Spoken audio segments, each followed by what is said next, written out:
YouTube, what's going on? Here we are, the end of a momentous week 6 in college football. Um, where do I even begin? Um, the cataclysmic Saturday that we just experienced will go down in the annals of college football history as one of the most disruptive Saturdays to the AP Top 25 in living memory. Um, Other developments, we seem to be committed to the ears out of jail, not quite free methodology of the noise canceling earbuds. So don't expect anything too different from this outside of any instant reaction live feed footage you might catch late Saturday evening, which if you did happen to see that, then you caught a very, very spirited segment from yours truly reacting to the second half of the Michigan versus Washington game live from Seattle. And I think what I'm going to do for that is I'm going to literally cut that and make it its own upload. That'll be done either right at the same time or shortly before or after this video. Oh, first on. Always happens. Dude, I have no idea how to mitigate that. It also doesn't help that I literally just woke up from like a nap like before going live on this, but because that's just what you do when you get older. Like you just sleep occasionally throughout the day. Was really getting my ass kicked on the drive home. Not safe at all. But hey, let's just get right into it, okay? We're going top to bottom. We're starting at Thursday, which by the way, last Thursday marked the beginning of what I believe, don't quote me on this because I could be wrong, but I believe it's 45 straight days of football. Okay? And what does that mean? That means that starting from last Thursday for the next 45 days, there will be a football game, college or NFL, on live television every single day. Saturdays in the fall aren't just limited to Saturdays. Tuesday Maction comes back this week. Ugh. What's not to love about that? Anyway, going to Thursday, I felt very strongly about both the teams that won these games on Thursday, and yep, here we go. Keep them coming. Keep them coming. Ugh. Come on. Come on. I'm over it. I'm over it. We're not yawning anymore. We're done. We're done. Oh, okay. Let's go over to the content side here. Texas State, Sam Houston. These two teams played against each other the week prior, Sam Houston coming out victorious. And then they take on UTEP and Troy, respectively.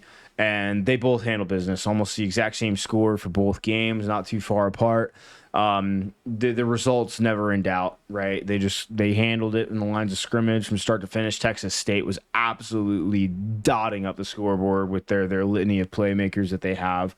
And yeah, it's a Sun Belt team. I get that, right? But like, it's just real recognize real. Like, Texas State's not going to be a contender for, playoff, obviously, despite being an FBS team. But within the Sun Belt, they're a problem. So we love to see it. It was a great game for both teams. And yeah, I mean, nothing really to add. I had both of them on. I was watching them. I was kind of invested for daily fantasy purposes. It was a good watch for somebody that bet both teams and had players on both sides. Just lighting up the scoreboard for me and helping me win a little bit of money. Going on to Friday, so I made mention of Michigan State's ability, like, to be a team that could potentially rattle Oregon's cage, and early on, it looked like that might be the case, right? Dylan Gabriel has a couple of very just disgusting turnovers, and it's a relatively low scoring affair early. Obviously, it didn't stay that way. Michigan State seized control of this game and just really left the result. up to them. Like they dictated the pace and kind of just kept Michigan State's offense useless. Some flashes here and there, which I knew that we could potentially see with Nick Marsh and Aiden Childs, but oh, here we go. Here we fucking go, dude. But never enough. Never enough from them to ever really threaten Oregon's defense. Jacksonville State, Kennesaw State. I mean, like I said, I took Jacksonville State in this one. Kennesaw State is just a little bit too much for them to handle. Now, I'll say this: they fought early, and we're definitely showing some spirit in the first half. And then Jacksonville State came out after halftime and just put them to bed. The surprise of the slate. First we'll do Syracuse UNLV first. Crazy game. I mean, LaQuint Allen, the real star here for Syracuse. I know it only shows 71 rushing yards, but he was a factor in the passing game as well. There's the controversial call. A lot of people think the UNLV should have won this game. I'll be perfectly transparent. I was kind of shifting focus here and there between video games and the end of that game. Also had to be up early for work the next day. But not really. That's a whole conversation I'm not even trying to have right now. Let's just say my boss was a bit misinformed with what I was expected to be doing over the weekend. No, let's talk about the surprise of the night. I remember doing the week 6 preview video, and I faded the ever living hell out of Houston, and I still don't think they're a great football team. But TCU just looked terrible in this game.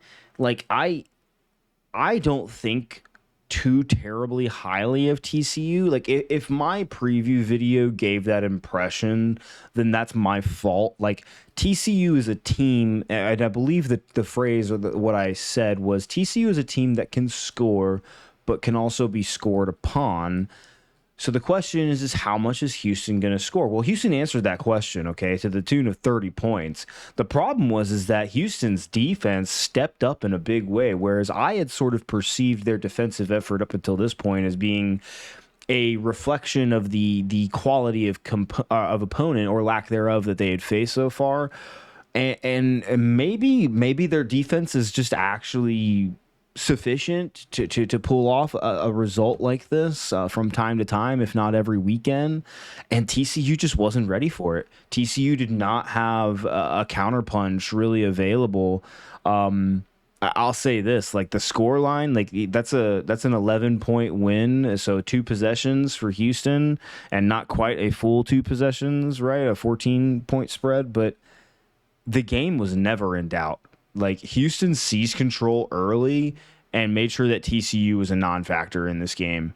I was super impressed with Zion Chris, Houston quarterback.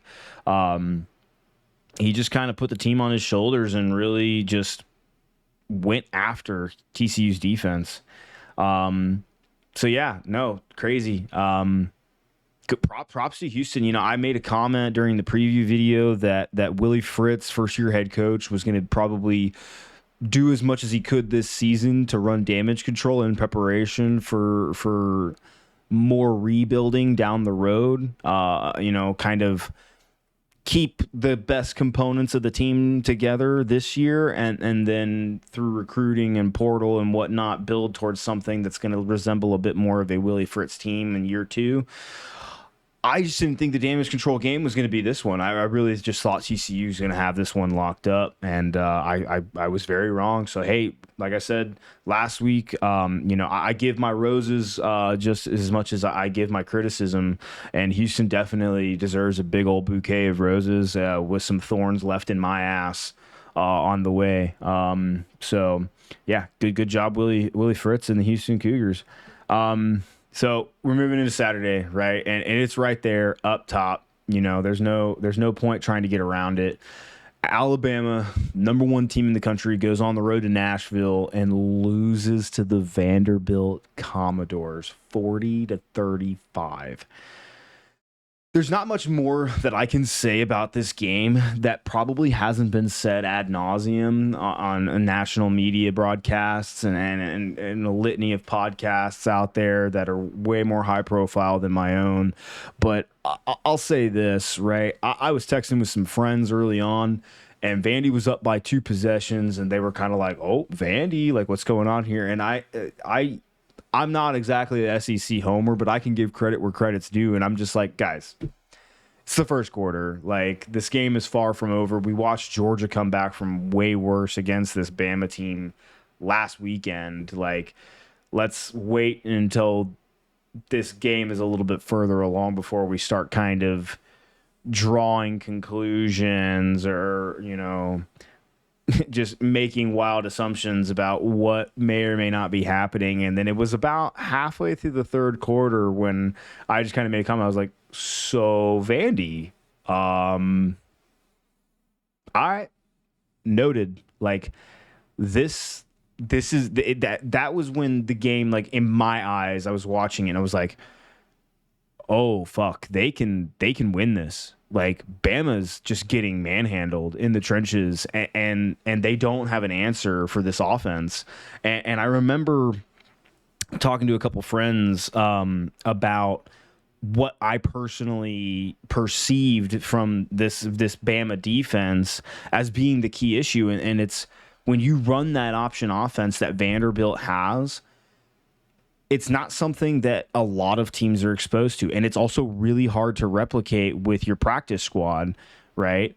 So you need to have like a lot of experience and a lot of discipline, and this Bama defense is really young, like really young.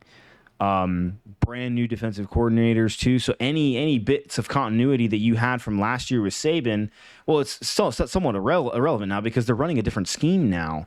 And that's all irrelevant too, because whatever scheme they typically run, you have to alter that almost entirely to engage with the type of offense that Vanderbilt and Diego Pavia were running.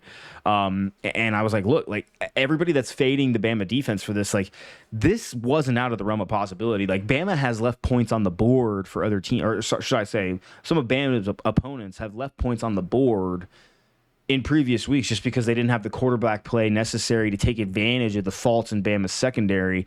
And in this particular instance, it wasn't necessarily just the secondary because you had Eli Stowers, who absolutely dotted up the secondary to the tune of 113 yards. But Diego Pavia, with that dual threat capability, he had them on skates all afternoon. And the more the game just started to kind of unfurl, I was like, oh, wow. Like, this is the team that's going to do it. That's crazy. Because if you had told me going into this weekend, Bama is going to lose at least one time this season, and it'll be because their defense got caught slipping. And that was it. Like, full stop. No like further details required, right? You're just telling me that they're going to lose at least one game. I would have bet the whole house on that, right? Even with what we saw going up against Georgia the week prior. The thing is that the type of system that those two teams run being so in line with pro style methodologies, because that's the appeal of going to play for those types of teams. You're going to get prepared for the NFL, so you have to have some kind of system that is closely in tune with what these kids are going to see at the next level, because that's what they're coming to you for. They're coming to get developed, and you are going to collect the most talent that you possibly can in a pro system.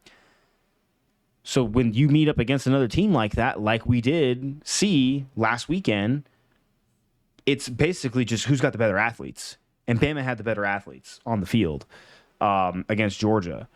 But in this particular kind of game, this is one where Bama got game scripted out of contention for the win because their defense lacked the wherewithal to adjust and contain the option offense that Vanderbilt presented. Dude, massive hats off to Vanderbilt. I'm a huge fan of the Cover 3 podcast, and Barton Simmons, the general manager for the Vanderbilt Commodores, former host of the Cover 3 podcast.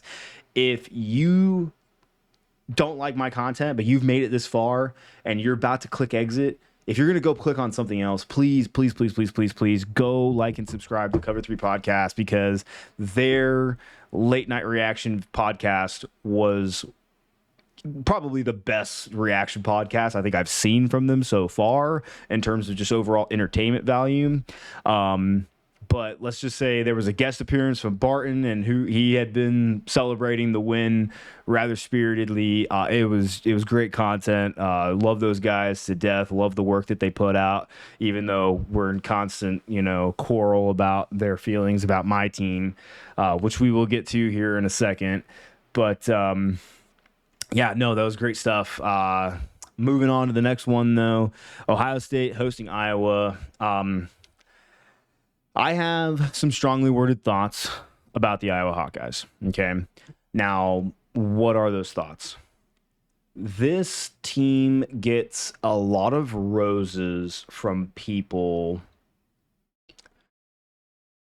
And for the life of me, when I look at the product they put on the field, I don't get it. I don't. And yes, dude, wear my colors on my fucking sleeve, right? Like, I'm not going to sit here and try and pretend that that's not behind me on the wall or the futon or what color the curtains aren't. Okay, you guys can't even see the LEDs on my desk or my mouse pad for that matter.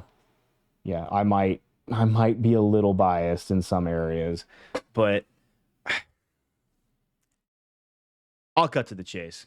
Iowa's a 3.5-point favorite at home next week over Washington, and I might get absolutely kicked in the teeth for saying this, but why? What has this team shown anybody to tell you that the team that just beat the number 10 team in the country at home, which, okay, you can fade Michigan's offense all you want, that defense is still competent, and they still lost. It's Iowa.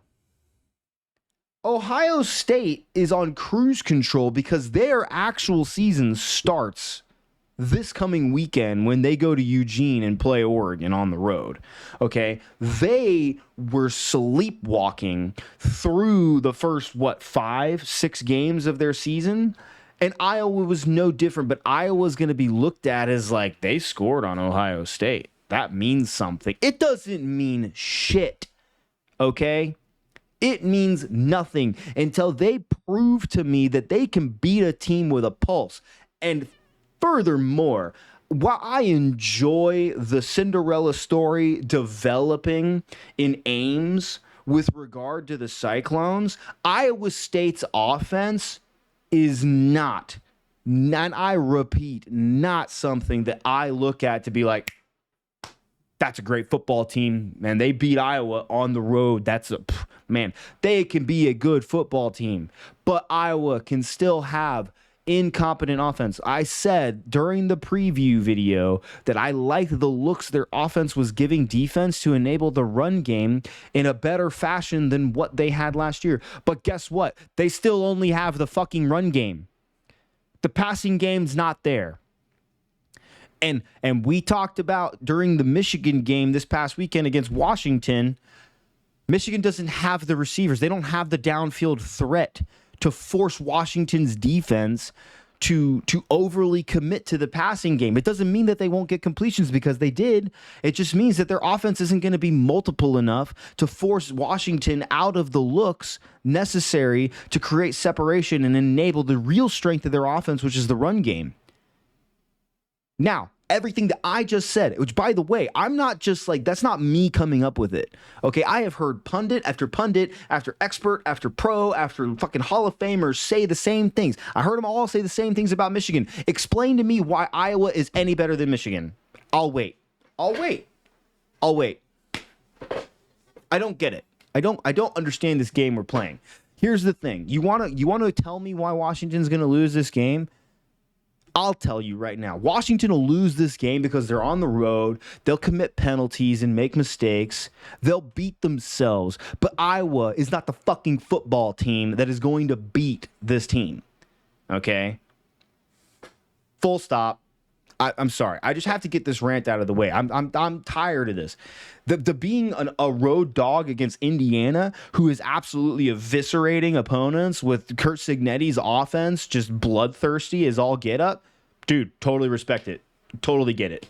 Because if we make one mistake, they don't have a brake pedal installed in their vehicle, and they have the offensive capability to punch you in the mouth and keep punching you until suddenly somebody's standing over them saying, for the love of God, they're already dead, stop punching. Iowa doesn't have that. Michigan doesn't have that. They are grind your bones to make their bread team. And when you commit, when you have the athletes to match their physicality, which a lot of people thought Michigan wasn't going to have, and Washington proved them wrong, okay, you're telling me Iowa has comparable or better to warrant being favorites at home? Okay. Okay, and because I'm doing this right now, like the universe, and we'll get to my weekly locks momentarily, okay? But the universe is going to hear that, and it's just going to be like, we have the chance to do the funniest thing in the world right now. And Iowa's going to score like fucking 40. But this goes back to a conversation I had about two teams that I'm going to get to in just a second about, look, These teams have numbers next to their names, and for the life of me, I don't know why, because up until this point, they have shown me nothing to deserve it. Now, one of those teams did show us something this weekend, and we'll get to them in a moment, but I have some strongly worded thoughts about this as well.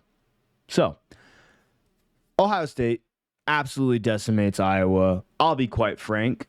I think Oregon's going to get absolutely smoked on Saturday.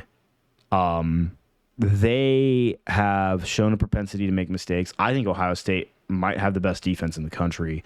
And I think their offense, I think that they haven't made it off of page 1 of the playbook yet. I mean, Will Howard was recruited with the express intent of utilizing his dual threat capabilities. I think he's run the ball 8 times. In 6 games?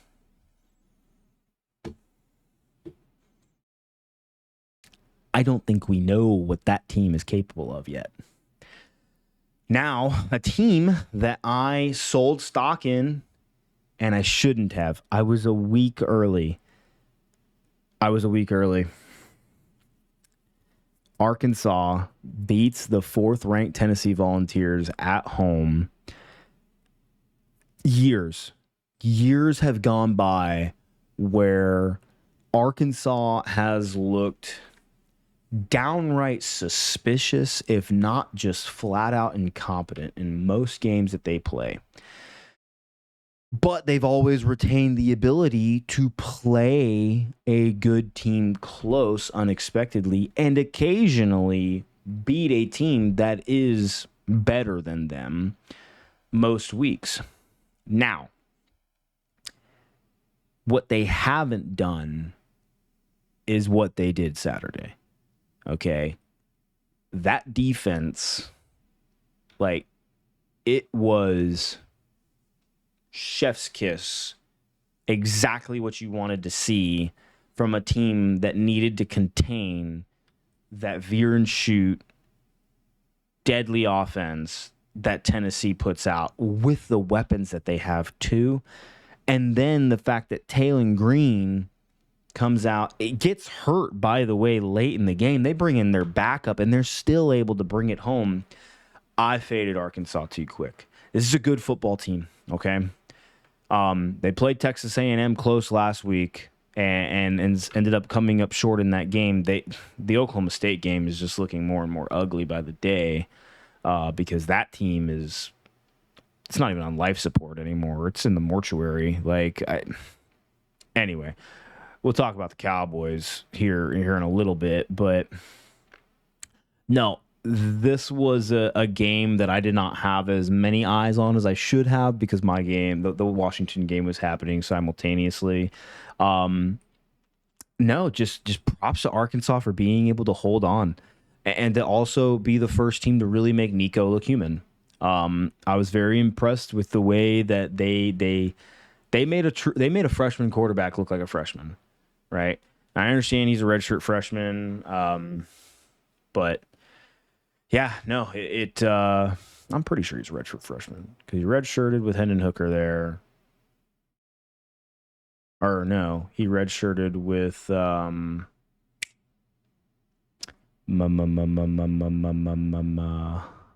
keep wanting to say Jalen Milroe. It's not Milroe. The dude with the cannon. I'll think about it later if I give a shit. But yeah, no. Wow. Georgia pretty much did what I expected in this game, other than the fact that like I expected it to be a bit more of a brutal beatdown. If you look at the stat line for this game, it's virtually identical in terms of yards gained, offensive efficiency. The real glaring difference is that Georgia had 4 trips to the red zone and scored on all 4 of them. Auburn only had 2, and both were field goals. It's not a recipe for success. It's not a recipe for success when you're playing the 5th-ranked team in the country, and they're coming off of a heartbreaking loss to a bitter rival, and they want to curb stomp you into oblivion. I respect the fight from Auburn. This game was definitely very physical, which it tends to be. But and also we got the first turnover-less game from Hugh Freeze's Tigers, and it still didn't matter because you're playing Georgia, and you can't just be better. You have to be your best, and you also have to accept the fact that sometimes your best is probably just not good enough. This wasn't Auburn's best. It was way better than what we had seen, and it still ended up coming short because they fell short in certain metrics that they really needed to capitalize in order to even make this interesting. And it just like while the stat line is interesting, that stat profile is interesting, the result ultimately on the field was one of just you got. Props to Georgia for being able to come back after a devastating loss on the road and handle its business at home.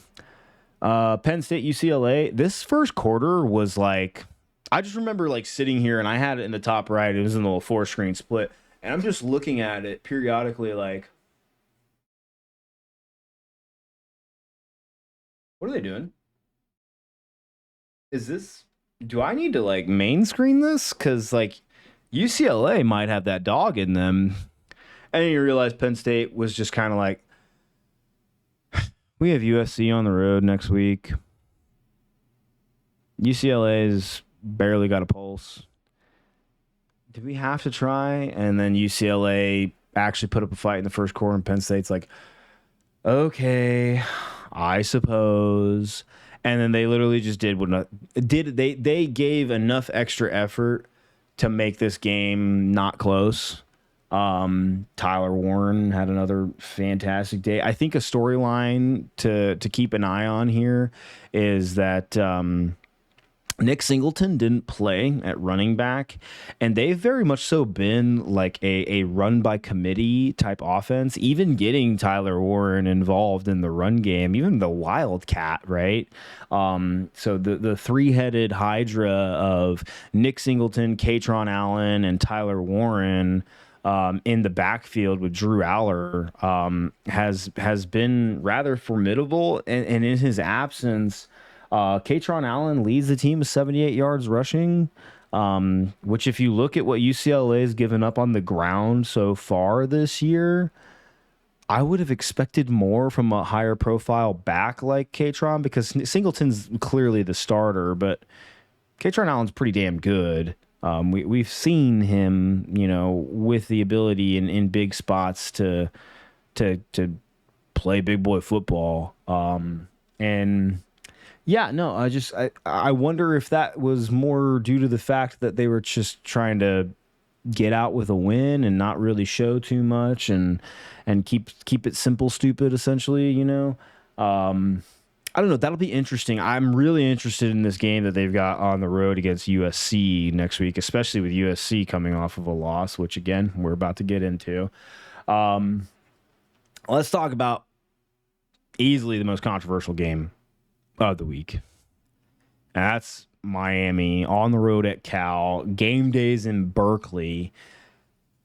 And I have seen a rather large amount of Cal fans making mention of the officiating decisions or lack thereof late in the game that, according to them, won the game for Miami. And I've seen a fair amount of Miami fans clap back by saying it wasn't the officials that let us come back from a 25-point deficit. I am in the camp where two things can be true at the same time. Okay. Cal 1000% let Miami back into this game. That point disparity should have never been surrendered. Now that isn't to say that Miami can't make adjustments. Clearly they did. But you're a football team too, and you can make adjustments to their adjustments, and you'd already proven that you were able to stop them physically, and we just kind of forgot about that. We let Miami play hero ball to bring it back into a one-score game, and then this is where my alignment shifts. Because no, the officials did not let you get back into a chance to win this game. But that no targeting call 1000% won you this game. If you don't like that because you're a Miami fan, I understand. Like, I'd feel the same way if it was Washington. I've had situations where I've seen blatant calls missed that would have gone against the favor of my team, and I've just been like, them's the breaks sometimes, bud, get over it. But the reality is, if you're that other team, yeah, that 1000% fucks you over. Like, Miami did not deserve to win this football game. Credit to them for being able to come back and make it interesting in the fourth quarter. But that no call, you better, like, I don't know, donate some fucking money to a sub-Saharan African fucking zebra charity, because the motherfucking zebras gave you the game by keeping that laundry in their pockets. Because that was targeting. I mean, Jesus Christ, that Miami player, if that had been done in the NFL, oh, he'd be doing fucking 25 to life. Like, today, that man would be behind bars for what he did in the NFL. And if he did it to Brady, oh, he'd have been publicly executed on the steps of the White House the next day. Yeah, no. Like, I'm sorry. Like, I will clap back at Cal fans and be like, y'all should have never let them be that close.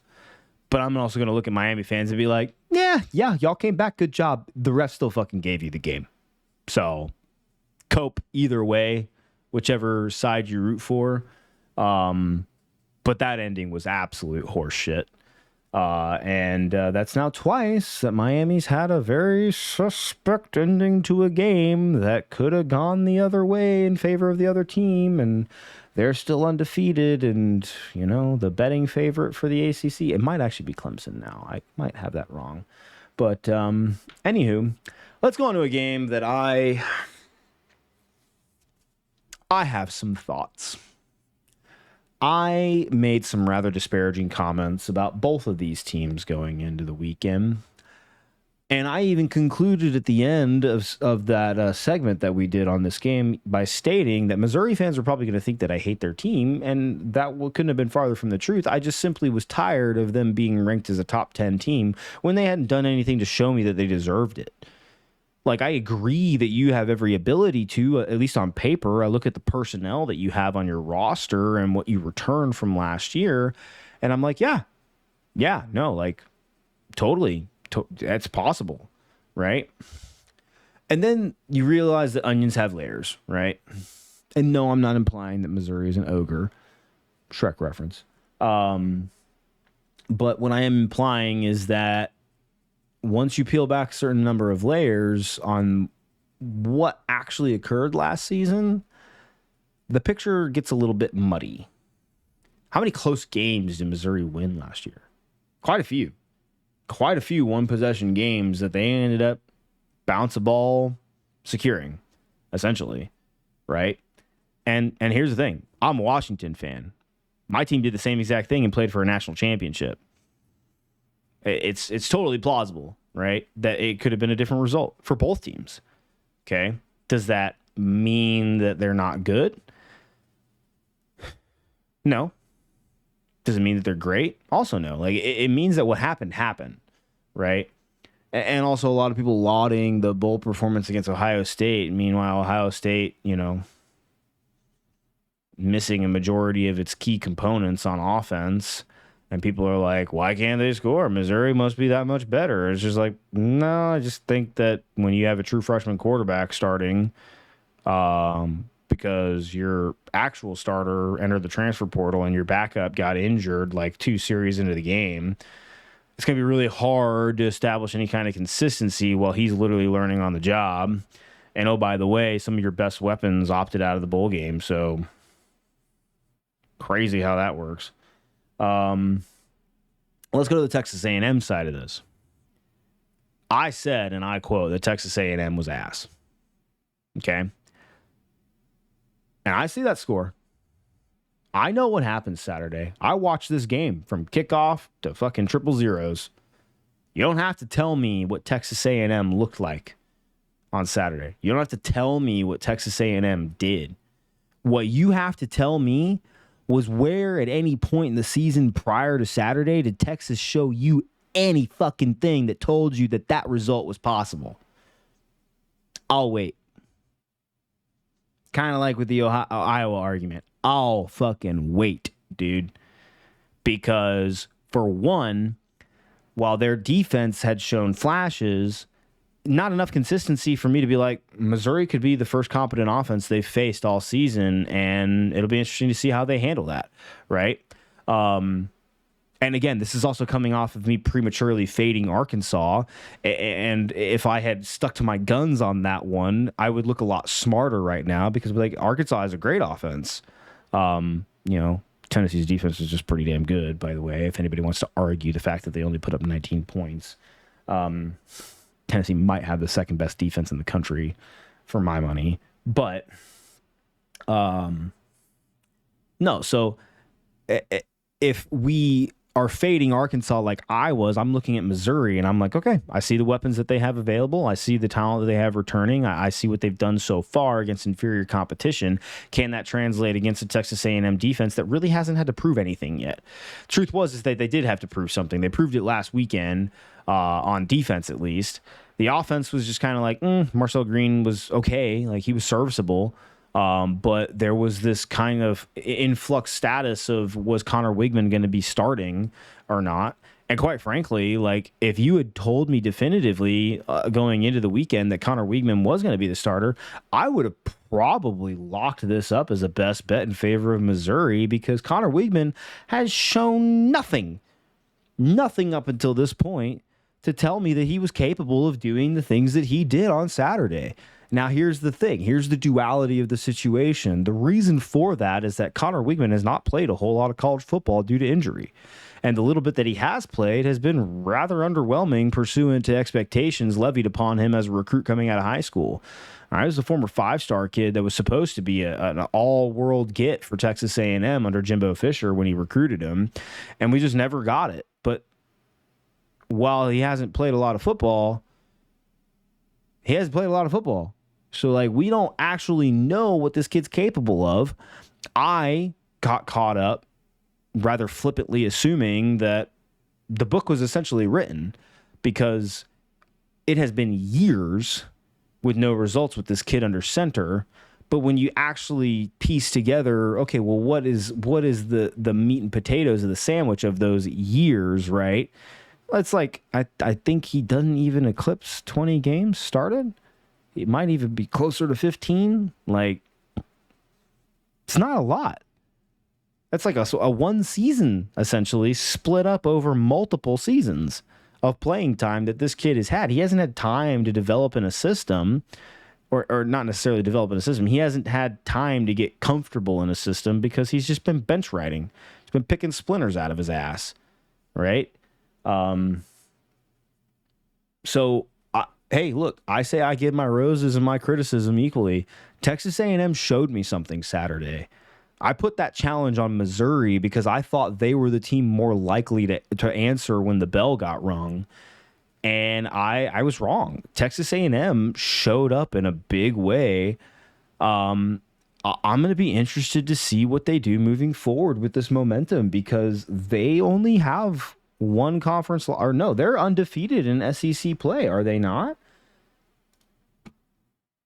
Stand the fuck by. I'm fairly certain Texas A&M, yeah. Texas A&M is 3-0 in conference play. They lead the SEC right now with 3 conference wins. That means something. They may have the loss to Notre Dame at home, but they are a player for the conference championship right now. And I don't know if there's a lot of people that are like emotionally prepared for Texas A&M, myself included, going into the weekend, right? They're like, hey, timeout. This could be a playoff team. Does it mean I think they win? No, I don't think that. I think if they hit their ceiling, they can be dangerous. But it's in the cards. So let's see. Let's see if I curse them or if I have given them a bouquet that they will cherish all the way into December. All right. We kind of touched on it earlier. I want to say a few things about this game. For one, I am overjoyed as a fan for the revenge aspect that this game presented. I understand that in terms of rosters, these are not the two teams that played in January for the national championship in Houston. I know that. I'm not ignorant to that fact. But as a Washington fan, to get this revenge for me and for every other person that bleeds purple and gold, and I'll even say this, despite the lack of returning starters, there were returning pieces from last year's team that are starters now, that they were all over Twitter saying what the rest of the fan base was thinking. This was for them. That 2023 team, that win Saturday night was for them. And it fills my heart with joy to have watched it and all the ups and downs of it. There was a point early in the second half where I was convinced Michigan was about to run away with this game, because when they brought out Jack Tuttle, who buzz coming out of fall camp when they first started taking snaps was that he might actually be the starter, and then he gets injured. I believe it was a collarbone injury or something like that. Your collarbone or shoulder. And then it became an Orgy Davis Warren competition, and we saw the results of that. Their offense is abysmal. Jack Tuttle takes his first snaps of the season. Washington has zero tape to work with for this guy and the scheme that they're now pumping out on the field with him. Sorry. Let me make sure this isn't my wife needing something.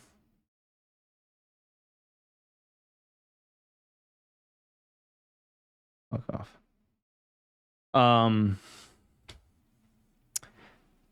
So I saw that, and I texted my dad, I texted my friends. I was like, this is a problem. because every single snap is a new look for this defense. And I understand. And my dad was basically like, just adjust to it. It's all ball at the end of the day. X's and O's, right? Well, the problem is that at this level, it's not just X's and O's. Okay? Preparation and walkthroughs and all of that aspect of the game is massive. It's the game has evolved. So when you have an ace up your sleeve like Michigan did, it's a problem. And we saw it like quickly. Like they marched down the field and scored. And I was like, oh no, they have an offense now. And I knew the defense could generate stops. It was just a question of how long is it going to take them to get there, because this isn't a high-scoring affair.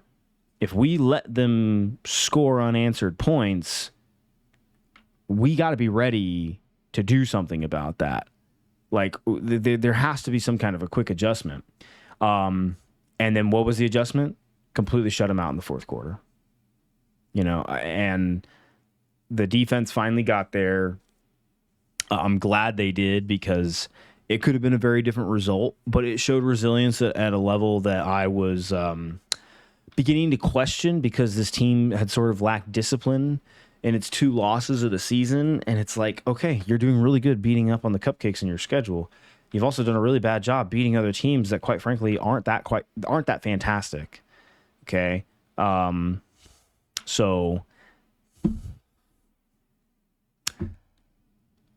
I am very proud of what this team did. They limited penalties, the stupid, costly mistakes, still missed a couple field goals. I'd like to see that get cleaned up. And if you're Michigan, I think you look at the offense with Jack Tuttle under center and you're like, hey, there's something there. Okay. Like, yes, he threw, a costly interception. So did Will Rogers. Will Rogers gave that game back to Michigan. If they had been able to answer with a touchdown on that turnover, then that's it. That's ball game, right? Because they're just going to play the possession game from that point on, and we aren't winning that kind of game. I think if you're a Michigan fan, you look at this and you're like, okay, because I said this earlier in the season, this whole Alex Orji, Davis Warren thing, you need to commit to one, right? And they did. And Davis Warren proved every bit of why he didn't deserve the opportunity through like 4 fucking interceptions, right? And Alex Orji comes in. They get a couple of wins, and now it's time to go on your first road game and see what you're made of. We found out that both teams have quite a bit of fight in them, but that a Washington not committing penalties and playing more efficiently is actually a pretty decent team and a force to be reckoned with. Both teams 1 loss in conference play so far. Michigan's up next against... Hang on. Are they bye? Yeah, they have a bye week coming up this weekend, and then they'll be on the road at Illinois. Very interesting. And then, of course, Washington's going to be on the road playing Iowa in Kinnick Stadium. Should be fun. USC, Minnesota. This is another one that I didn't have a lot of eyes on. I'm not going to talk too intelligently on it, other than it seems like Minnesota's defense definitely stepped up, right? I mean, that seems like a moot point, or not a moot point, but it just seems like I'm kind of stating the obvious. They held, I almost said FSU, and way bigger problems for Florida State than USC, but no, they held USC to 17 points. Darius Taylor finally popped off. I mean, this is a guy that I've been kind of like avoiding like the plague in daily fantasy because of the early season injury, and I think if I had paid closer attention, it would have been kind of like one of those things like, and we're good. All right, cool. Like we can trust him again, right? Like he's back. He's back. What a fucking game to come back for, right? Like Dude puts up 144 on the ground, 56 yards in the passing game.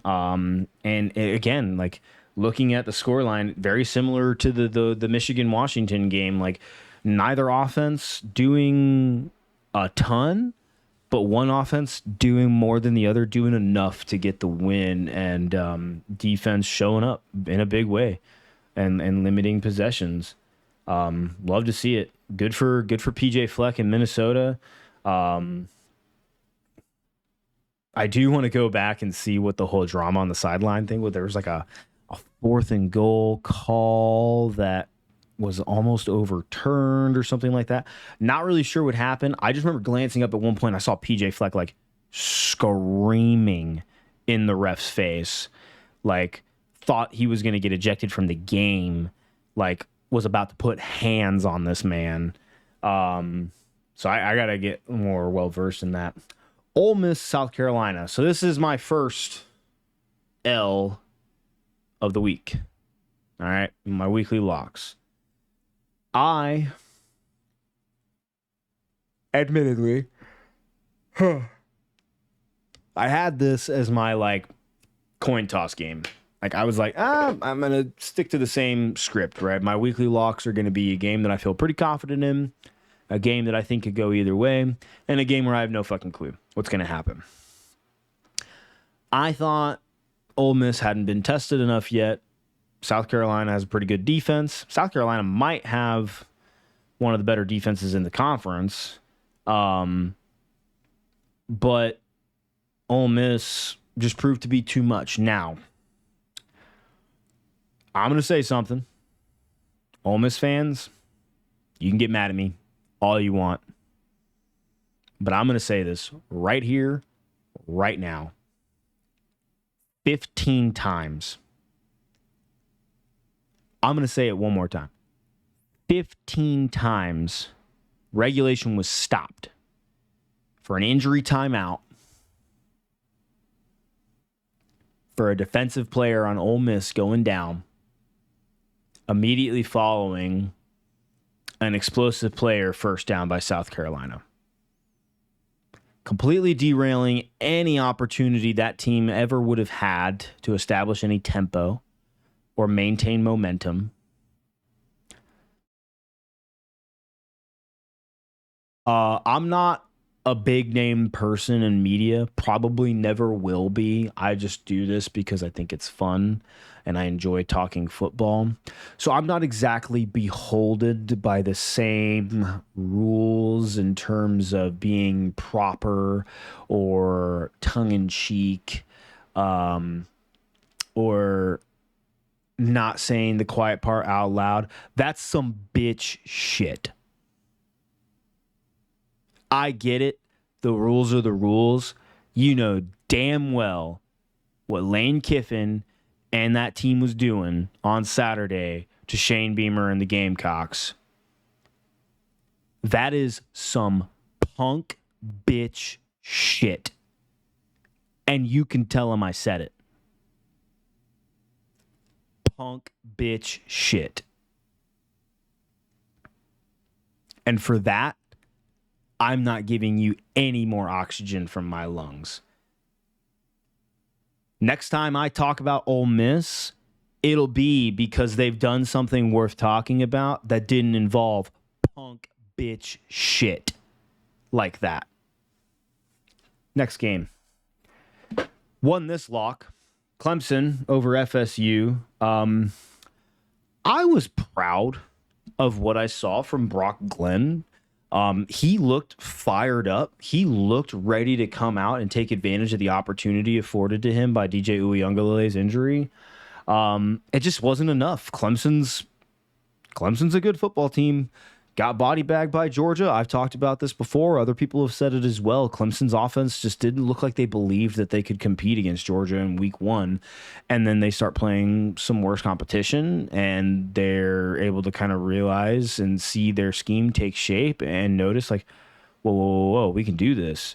And then you see Cade Klubnik starting to step up as a leader on the sidelines. You see them making more explosive plays.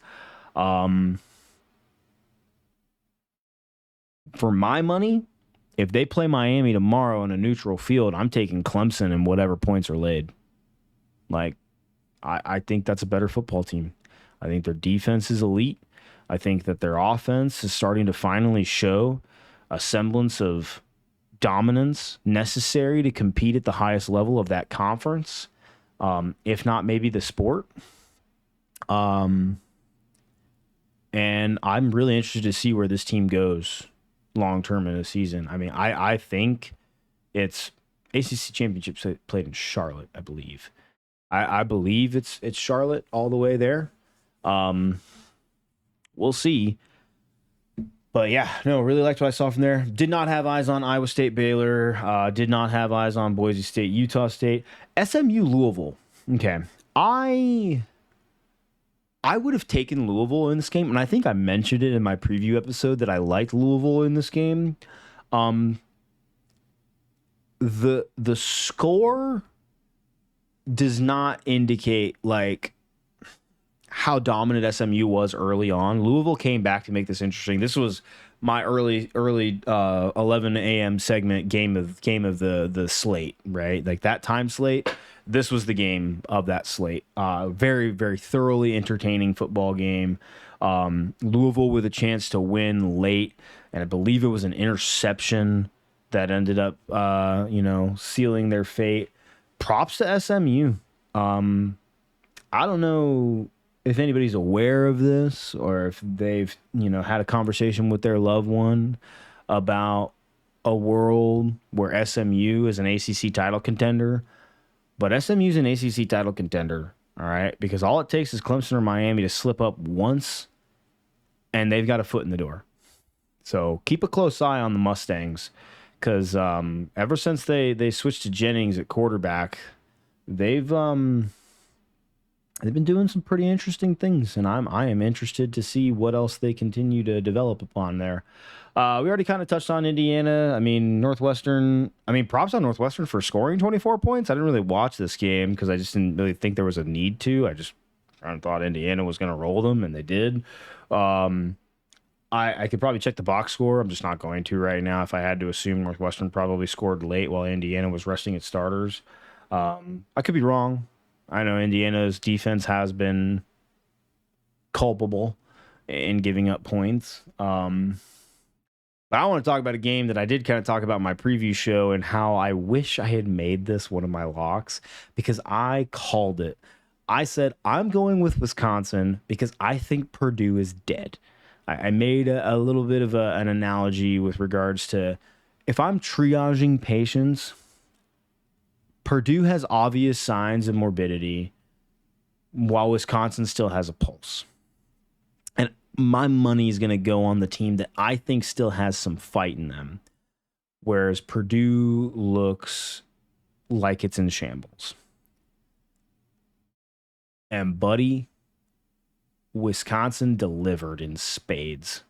I don't even remember if this game was available in the daily fantasy pool, but my God, if it had been, I'm kicking myself right now for not taking Braden Locke. 359 yards? Because I guarantee you he would have been a cheap get. Props to the Badgers. I think that, the games you have coming up are going to be more challenging than that. If I remember correctly, they play Indiana next. Let me check.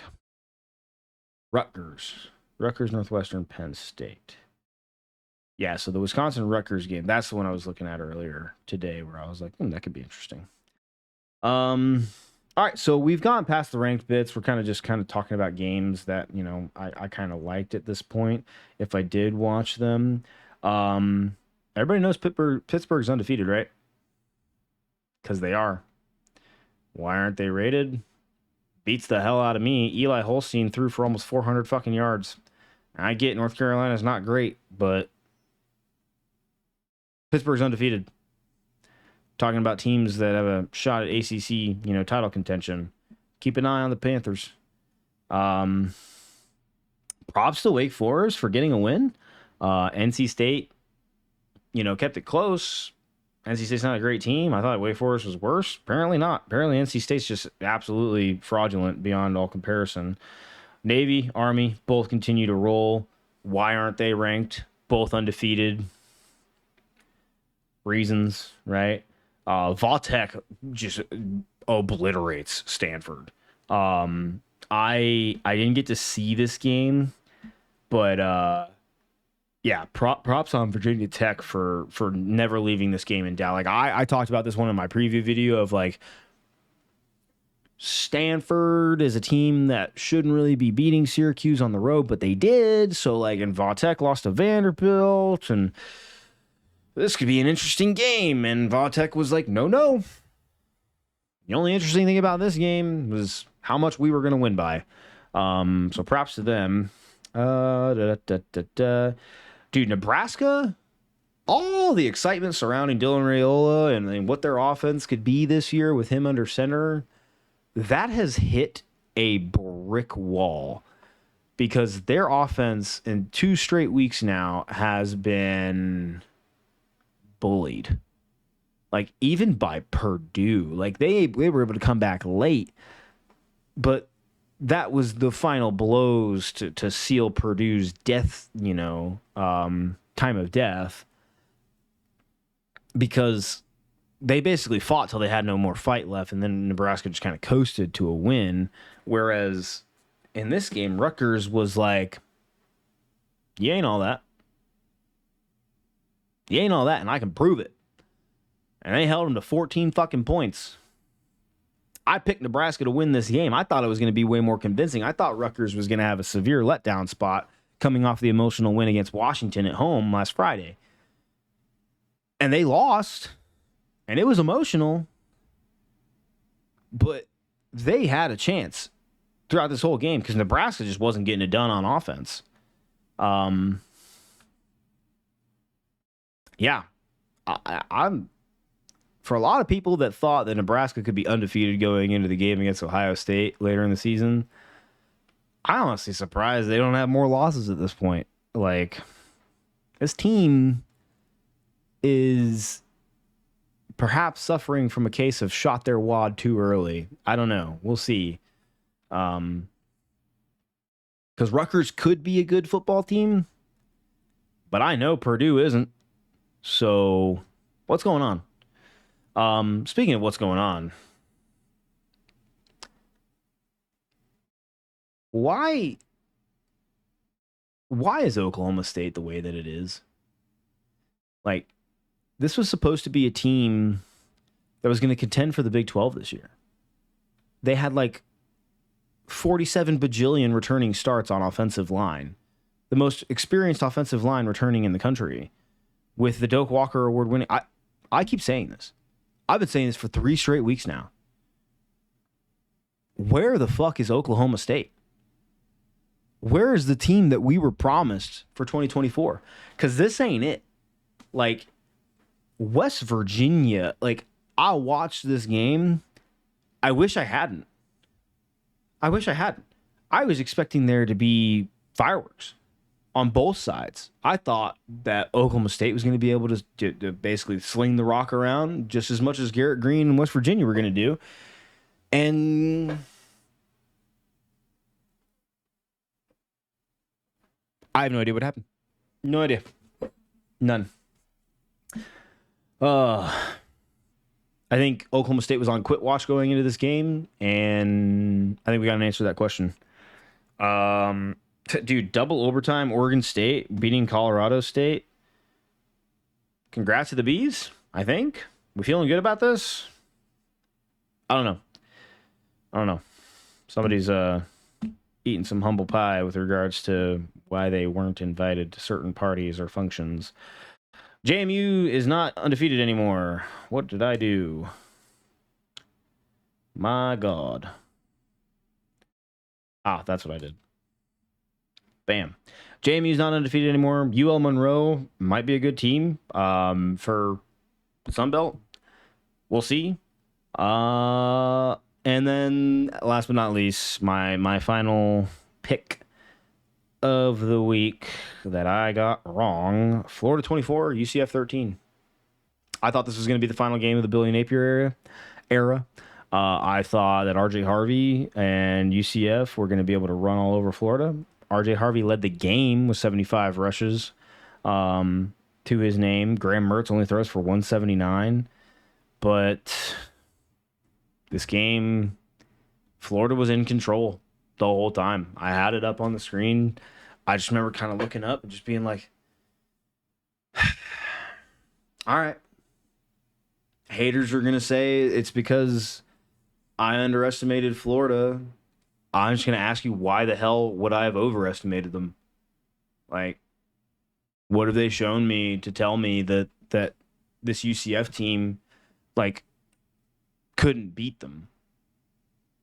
Everybody's going to point to the Colorado game. It's like, you mean the game where they got thrown all over by one of the best quarterbacks in the country with pretty good receivers, both of which UF doesn't possess? Like, yeah, UF's going to be able to throw the ball, but are they going to be able to do it enough to mitigate what UCF's offense can do? And then UCF's offense just didn't show up.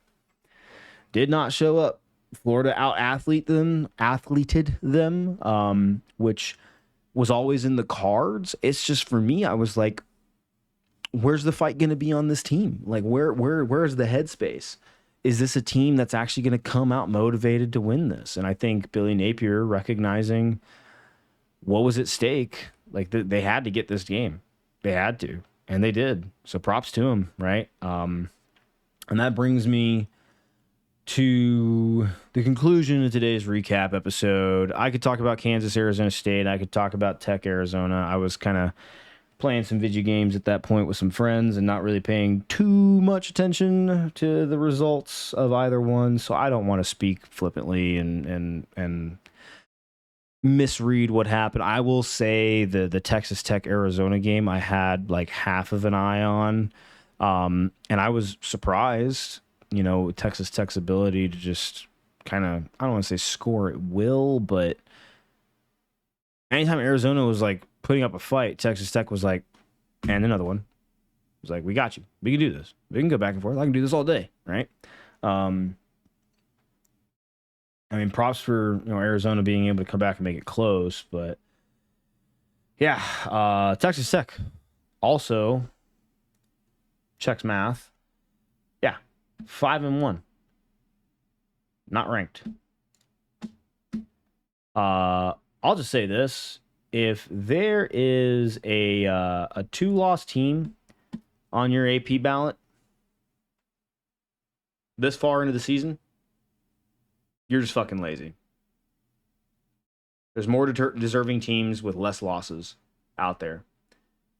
And I understand it's your opinion, and you can think a team with more losses is better than a team with only one or none.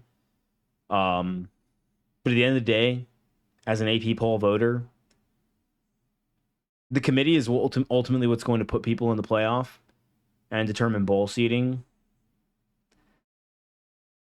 So maybe just give people their fucking roses. Like, how cool would it be to be a team like, I don't know, undefeated Indiana cracking the top 15 with other undefeated teams? It'd probably be nice. Probably really nice for that program. A good feeling for them to have. How hard would it be to let teams like Michigan and Missouri completely drop out of the rankings because they haven't done anything to deserve to be where they're at, other than overinflated expectations coming from the offseason? Tired of having this conversation. It gets old. He's older and older every year that I get older, and I feel like I'm that cranky old man when I bring this up, and maybe I am, but it seems like laziness to me. All right, let's take a look. I'll at least respect the fact that I'm maintaining consistency with having some kind of a silly number combination. I was 6-9 last week. Nice. Now I'm 7-11. we got a win on the board, okay? We cashed in Clemson over FSU. I'm gonna pay very close attention this week before I make my picks. I am going to keep the tradition of confident 50-50, no idea. I just I'm gonna do that. Um so little sneak peek of what to expect.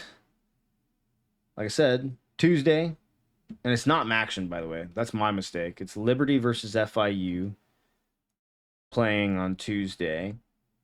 Got New Mexico State versus Jacksonville State Wednesday. Thursday, kind of heating up a little bit. Got some UTEP Western Kentucky, Middle Tennessee. Okay, it's not really heating up. These are all kind of garbage games, but you get my point.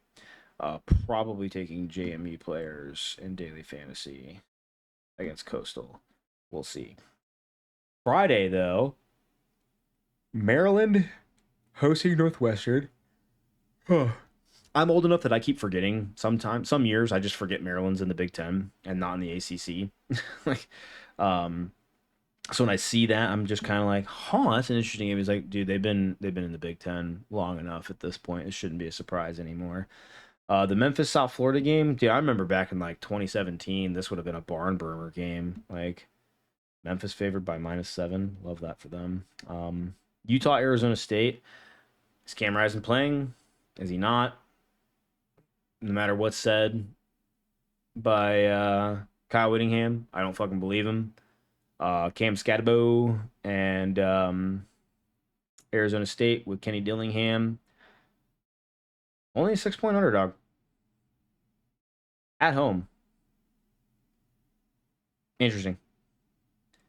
That means Utah's basically favored by a field goal and a half. All right. Should be a fun game. Cam Rising comes back in. Maybe this line changes. We'll see. Alabama hosting South Carolina. How do they answer? How do they respond? That's what I'm interested to know. Clemson on the road to Wake Forest. Nothing really there. Missouri, how do you rally against a disappointing loss? You go play UMass because you're in the SEC, and why the fuck not? We already talked about Washington going to Iowa. We talked about Wisconsin going to Rutgers. Red River this coming weekend. We talked about Penn State, USC. Stanford going to Notre Dame. Should be fun. Cal at Pittsburgh. Does Pittsburgh stay undefeated? Don't know. Purdue at Illinois. Ooh. That's an early favorite for lock of the week right there.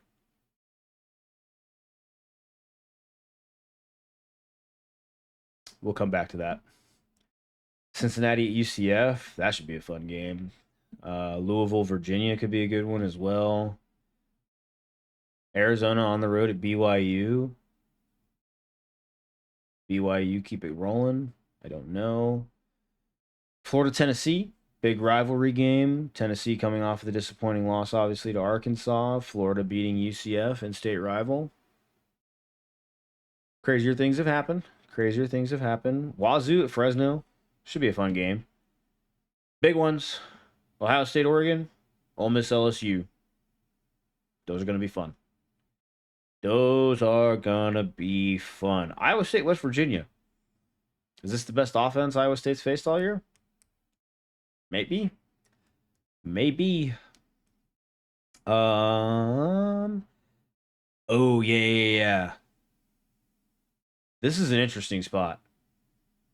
I'm not sure if everybody's aware or not, but Colorado's only a one-loss team. Kansas State has shown some offensive insufficiency. They've shown the ability to be explosive, but not consistently enough for me to be like, okay, you're going to go on the road playing at 9:15, which will be 7:15 local time. So this 9:15 for you back home, right? Which means this game's not going to be over until almost midnight your time. Well, past midnight, actually. But you're a 4.5 point favorite. On the road. Right? which means that you're about a touchdown favorite at a neutral field, roughly, right? Um, that'll be fun. It'll be a fun game. I think I got some daily fantasy plays in that one. We'll see. We shall see. All right. Hey, anyway, look, thank you so much for tuning into this one. I know that I got kind of heated earlier on in the video. I said some pretty crude things about a team that, as promised, I'm not going to mention you until I start seeing some different behavior on the field. You know who you are, and shame on you. Do better. Yeah, no, looking forward to another week. Hopefully, this trend of anarchy and chaos can continue, because the more that happens, the more exciting it is for us, the fans. Even if your team has to take an L here and there, the overall product of college football thrives as people suffer. Uh, but I'm still having a super fun time making these. I appreciate anybody and everybody that watches. Look for that full live reaction to the second half of the Washington-Michigan game to go up on the channel at some point as well. And until next time, I'm going to be doing my Week 7 preview video probably, if I had to guess, Thursday.